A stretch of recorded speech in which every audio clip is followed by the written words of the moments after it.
जय मित्रांनो, आज आपण गेलतो आपल्या ईश्वरपूरच्या मार्केटला। आज मार्केटमध्ये पावटा, वाटाणा, मिरचीची आवक जास्त होती।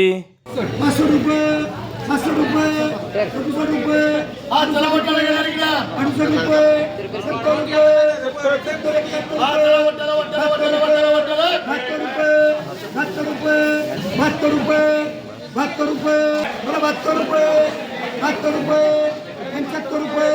75, 70 रुपये, 77 रुपये, 77 रुपये, 77 रुपये, 80 रुपये, 80 रुपये, 80 रुपये, 20 रुपये पहिलं बाब्यामा, मला 20 रुपये, 20 रुपये, 20 रुपये, 25 रुपये, 25 रुपये, 30 रुपये, 35 रुपये, 40 रुपये, 40 रुपये, 40 रुपये, 40 रुपये बाळू। आज एक नंबर वाटाण्याचा दर होता 75 ते 80 रुपये, पावटा 30 ते 25 रुपये। आपण सुद्धा आज माल घेतला होता पावटा, मिरची, शेवगा, घेवडा, वाटाणा घेतला होता आणि सागर ऑफिशी बिल भागवायला आलो। बिल भागवलो आणि त्यासनी सुद्धा व्हिडिओ मध्ये घेतलं। सगळा माल गाडीत भरला, साहेबांनी गेट पास दिला आणि निघालो। भेटूया अशाच एका नवीन व्हिडिओ मध्ये। जाताना लाईक आणि फॉलो करून जावा।